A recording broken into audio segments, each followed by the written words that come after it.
Hello, everyone. Welcome to C-Suite Talks. We speak with industry leaders, introducing you to some of the most interesting people and businesses today. We're focused on women, money, and power, as well as diversity in all areas. Welcome to C-Suite Talks. I'm Beth Hilbing, co-CEO of C-Suite, along with... Hi, I'm Dianne Gubin, co-CEO, along with Beth. And we are just so excited today. We have a very special guest. Her name is Shubhi Rao, and Shubhi is a corporate board member. She's a member of the audit committee for a NASDAQ traded company called Open Lending. And most important for our talk today, she's the founder and CEO of UpLevyl.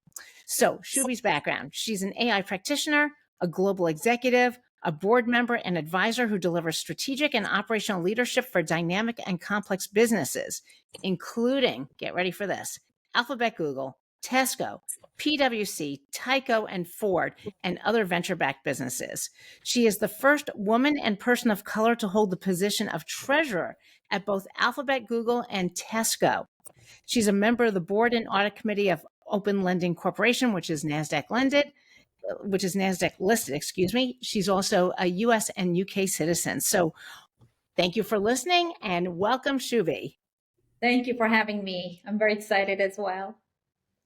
Great, wonderful. Well, let's get in there. So I'm going to start with the first question. So on your career journey in leadership, you've led some of the most renowned companies like Alphabet, Google, Tesco, PwC. Can you share some of your pivotal moments in your career that shaped your leadership approach, and particularly how you've navigated as the first woman and person of color to serve as the treasurer of both Alphabet and Google and Tesco? I don't think thank you for that question. And what I was going to say is that, like most humans, right, you evolve. So, when I look at when my career started and versus today, clearly my leadership has evolved. Technology has changed. The world has changed. So much has changed. And we, when you think about today, especially we live in a multi-generational world with the Gen Zs and the millennials and, Gen X, right? So in some ways, if I look back and I think about what I have really learned and what has really served me well, is not having this one size fits all, even for myself as a leader, but really always being very flexible and adaptable, right? So, which means reading the room, really listening, really understanding, and then understanding what your superpower is. I think a mentor said this to me a long time ago, which is, Shubhi, if you just sit there and focus on all back in the day, like, what your weaknesses are and, your blind spots are, well, I will never really get ahead. It's better for me to focus on my superpowers, understand the superpowers of the team around me. And then it's like a puzzle piece, how do you put all of that together so that you can truly either problem solve or move initiatives forward? And I think those are the lessons you sort of learn along the way, whereby you just really realize you're a tiny, tiny drop in this massive ocean. And you need lots of tiny drops together, right, to make waves and to make an ocean. Oh, that's so beautiful. That's so beautiful. So basically, well, what is your superpower? Let me ask that. Since we're talking, So, from a technical perspective, I would say my superpower is numbers, and it can be anything, any application of numbers, I'm there.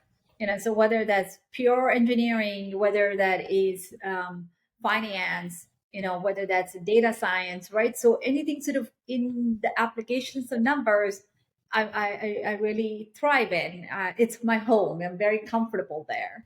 And I think so. That's, let's say, on the x-axis. On the y-axis, in terms of who and how my leadership has evolved, right? It wasn't there at the beginning, but over time, I think my superpower is about and today in UpLevyl we have that, which is just trusting people to do the very best. So I start out from a place of the cup is half full. I'm going to trust you, and it's up to you to break that trust. But I'm not starting from a place of, well, you will work 8 to 5 and you will do this and micromanage. I assume we all are adults. You're held responsible. You're held accountable, and doing what fits the best for you, right? And so it's just really empowering people and then stepping back and let them bring their best in whatever way that is. That's so beautiful. So your passion is data, and your second one is technology, and you've brought both of those passions into your executive roles and entrepreneurial endeavors. So you are really like the queen of AI here. So how are you, and how do you envision seeing AI change the business landscape over the next few years? I just came off a panel with the NACD, and those days when, as a board or even senior leadership, let's go build out those 5-year plans. Well, I think those 5-year plans are probably not worth the piece of paper they're written on anymore, because never in the history of mankind have we really seen the velocity at which um, technology is changing, right? And regulations are changing. And frankly, the world order is changing.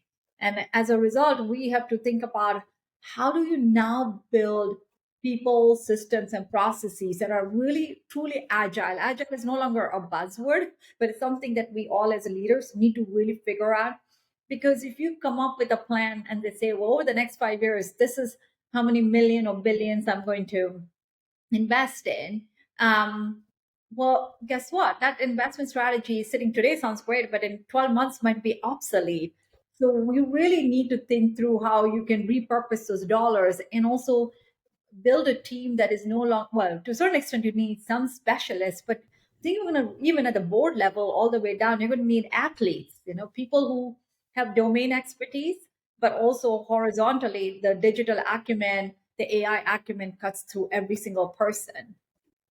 No, that's true. That's true. Well, Yeah, let's talk a little bit. That real financial capital and human capital investment has to be super thoughtful. Sorry, Yeah, Beth. yeah. You No, hear that, that's Beth? really And the good. 5-year plans are obsolete. I haven't even started mine yet, so that's good. I don't have to do it. Yeah.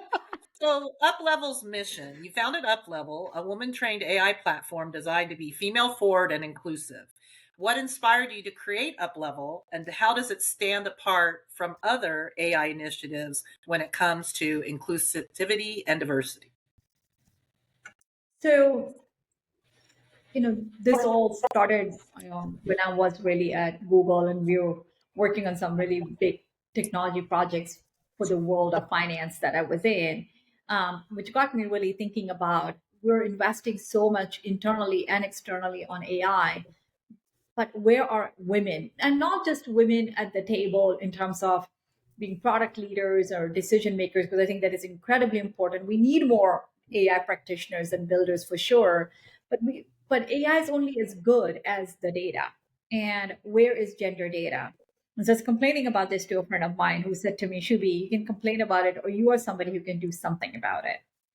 And so I started on this mission of going, well, we definitely need gender data sets, and they don't exist, or they exist but they're in pockets, and we need to figure out how to start to properly build gender data sets if you're going to build AI tools that are going to be valuable to women and society for that matter.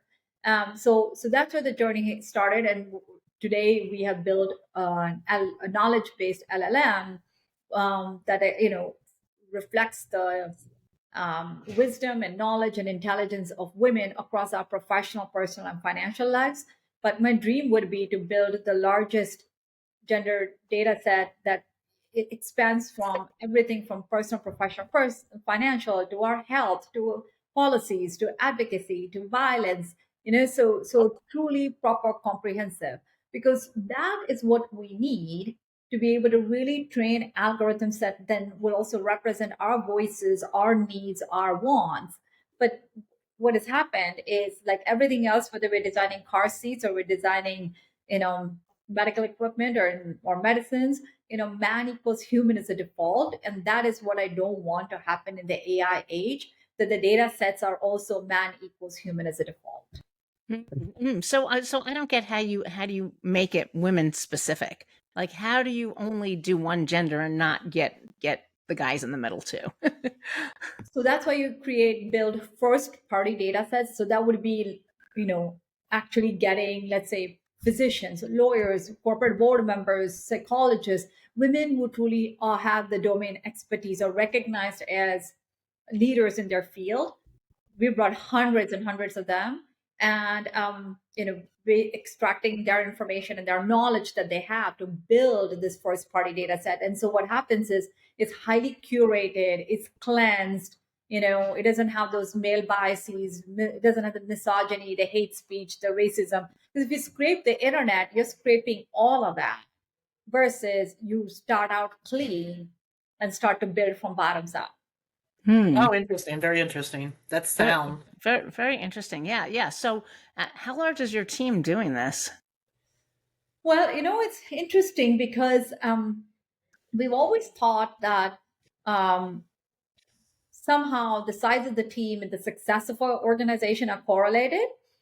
But I think Elon actually showed us, and I'm going to come to DeepSeek here in a minute, but, Elon showed that when he, fired 70% of Twitter when he bought, we all thought, oh my goodness, this company is going to go bust. But actually what he showed is that that's not true. There was probably, a restructuring that was needed because the company is doing fine. And now we're seeing every other company follow their footsteps. And then DeepSeek the other day, we've all thought that, oh, if you have to really create these foundational models and data sets, and it's hundreds of billions of dollars of investment, only the big tech can do it. And then DeepSeek, the Chinese company, came along and said, oh, we spent $5.8 million, right? Now, maybe even if it is, let's just say $50 million, if the real, it's still significantly lower. And so for us, being, well, women funded business, I'm fortunate that we have been funded and got good funding and all that. But from day one, and we are scrappy, I was all about how do we use human capital smartly. So I have this very simple, framework. It's something a machine can do. We can automate it. Let's get those tools in. And the humans in UpLevyl really are there more for thinking and for strategizing. So really optimizing the human capital. So we're over 20 plus people for what we do because we have 3 product lines, but we also, we are AI companies, so of course we should be Using Shubie, I think you should level set for our listeners. Like, what is UpLevyl? Like, tell us what it is and what you do.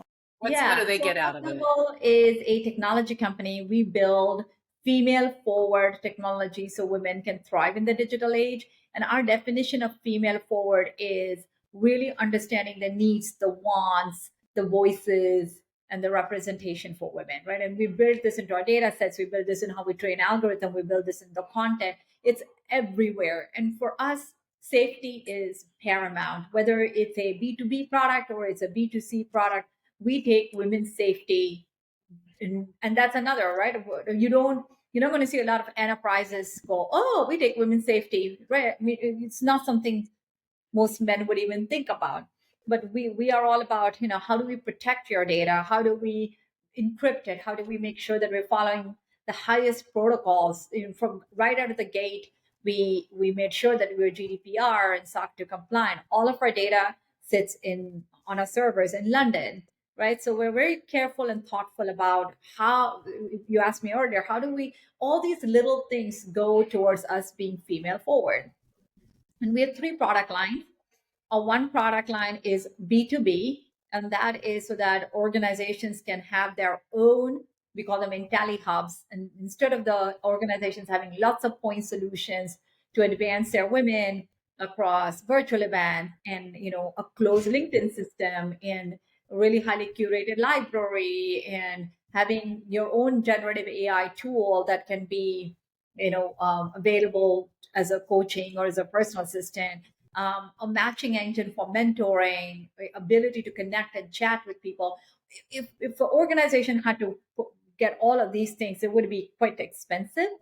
And moreover, it wouldn't be personalized. So I wanted to build something that organizations, you could democratize it from a price point perspective, but allow high integration of the best in class tools that we built alongside the personalization for women so that they have access to the best resources across their personal, professional, financial lives. The second product is our accelerator. And this accelerator is one that is UpLevyl sponsored because this is our domain. And in today's day and age, with 300 million women projected to lose their jobs, and maybe even more now because we didn't see this coming with the government shift, etc. Whereby, because of the lack of AI and digital acumen may cause a lot of restructuring and impact women. Women are, so how do we help women to upskill and get the skill set? So our accelerator focuses on AI and digital acumen, but our accelerator is built by Dr. Patricia Green, who is a leading expert on building programs through the gender lens. She's the same one who designed the Goldman Sachs 10,000 Women's Program. So she knows what modalities we need, how we think, how we learn. That's her expertise. But the content, the data comes from me and other industry experts and academic experts on AI. But the same accelerator, for example, the same methodology can be used so healthcare wants to have their own accelerator for women, or women in legal want to have. So the same concept, women in hospitality want to use that accelerator, they can. So it's a accelerator, it's a product, just short learning, but you get a year membership.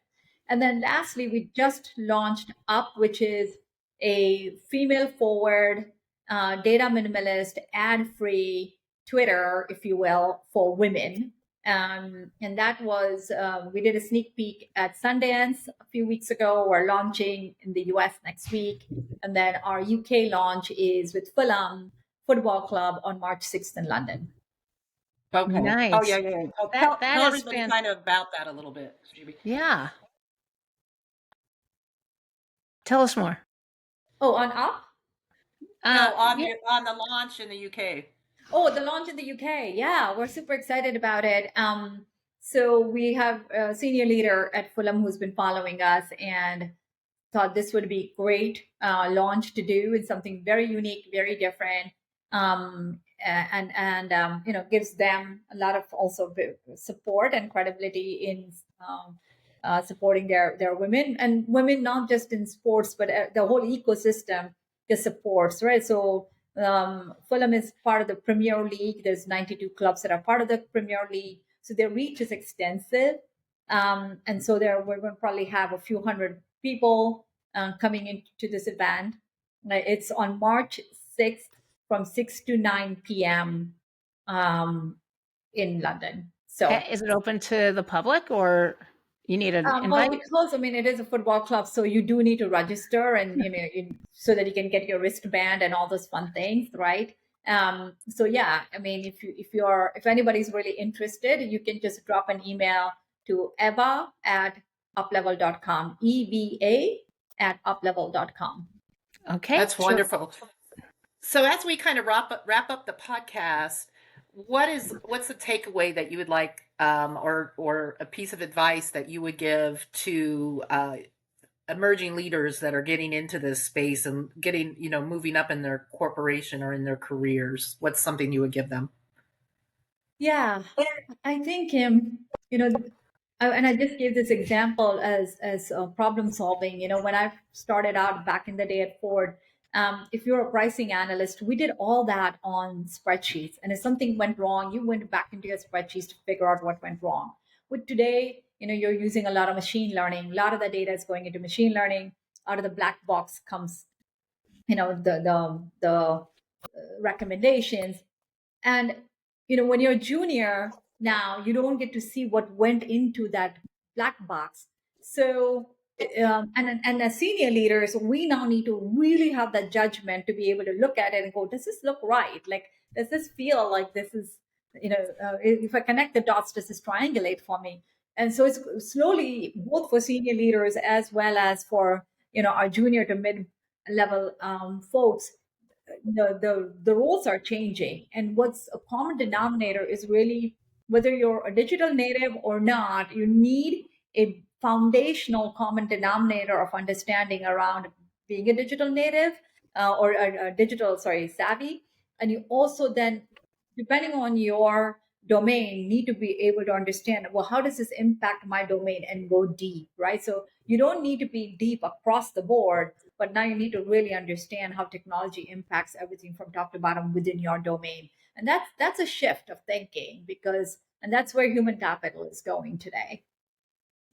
Very interesting. Interesting. And before we wrap, if somebody wanted to find you, Shubie, or work with Up, if they wanted to, what I'm not clear on is Up a browser? Like if I just put up.com or .org, like am I going to get to an Up browser and be able to go use to the, female-centric data? Like how does somebody use the tool? yeah. If you just go to the Play Store or you go to the App Store, look for UpLevyl and Up will show up, and just download it on your phone.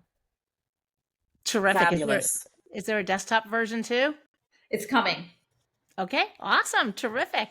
So anything else, Beth? Otherwise, I'll wrap us up. You wrap us up. Terrific. First of all, thank you to our listeners. We always appreciate you so much. Thank you to Shubhi Rao, founder and CEO of UpLevyl.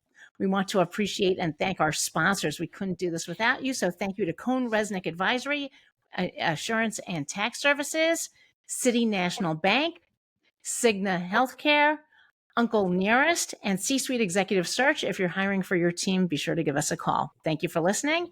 And Beth, where does everybody find us? Yes. So just hit your subscribe button on Apple, Spotify, YouTube. Leave us a review, 5 stars, of course. And you can always send me an email if you have more questions or need information. Beth@csweet.org. Love to hear from you. And thank you again for being with us today, Shubie. It's been a delight. Thank you. Thank you. I really am honored to spend the afternoon with you. So thank you so much.